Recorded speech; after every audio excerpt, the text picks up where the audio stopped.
Living on the razor's edge. What does it mean?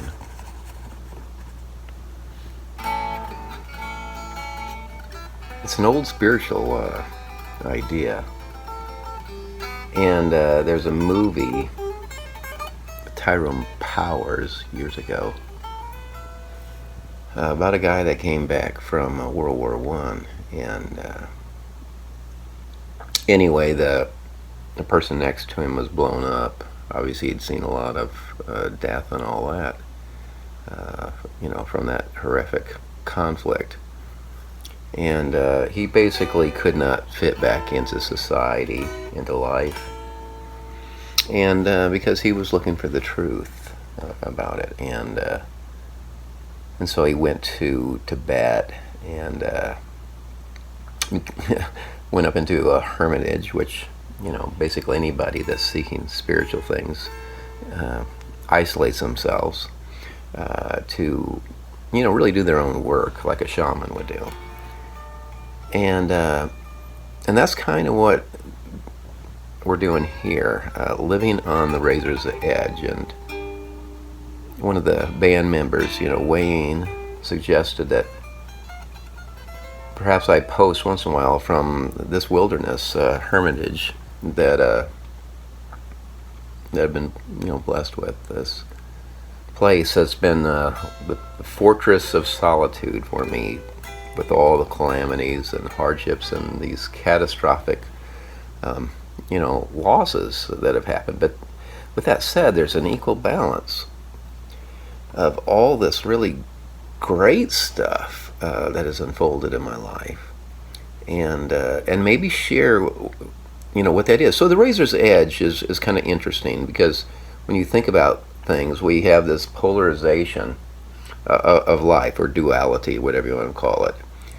And almost at all levels of life, you see conflict, one side versus another, what have you, Democrats, Republicans, North or South ends of the planet, or the poles, or in our bodies, we have these raging wars, white blood cells versus red, just all this going on, light, dark, just at all levels. But when you think about it, it's almost electromagnetic. It causes movement, and when viewed at a higher level, it is all complete harmony to an organism. And even our brains, are sectioned into two different sections. We have the right and the left hemisphere of the brain. Obviously, the music business, for example, is dominated by right brain people, and they're just, they're very much less concrete. And then in some of the traditional business world, you're dealing with people that are much more left brain, which is very concrete, plans, deadlines, all that.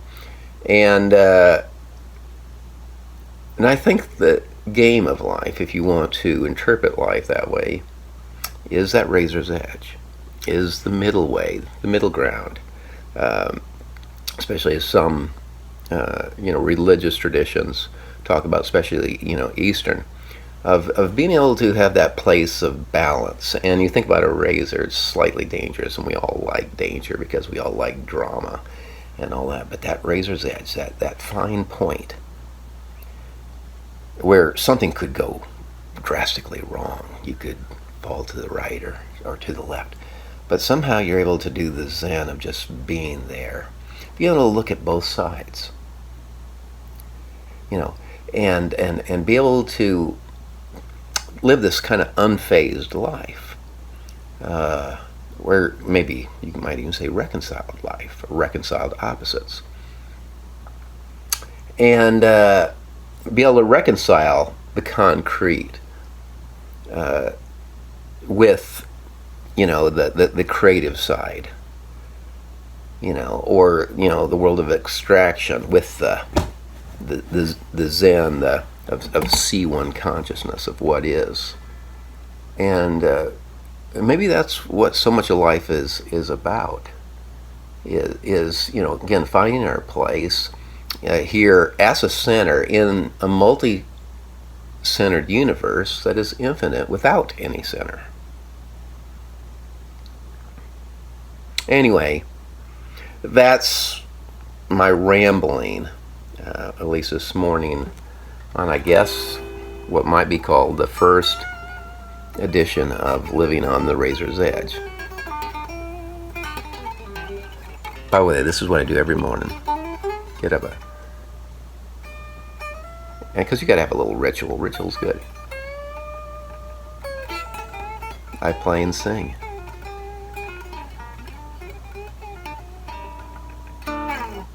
Anyway, have a great day.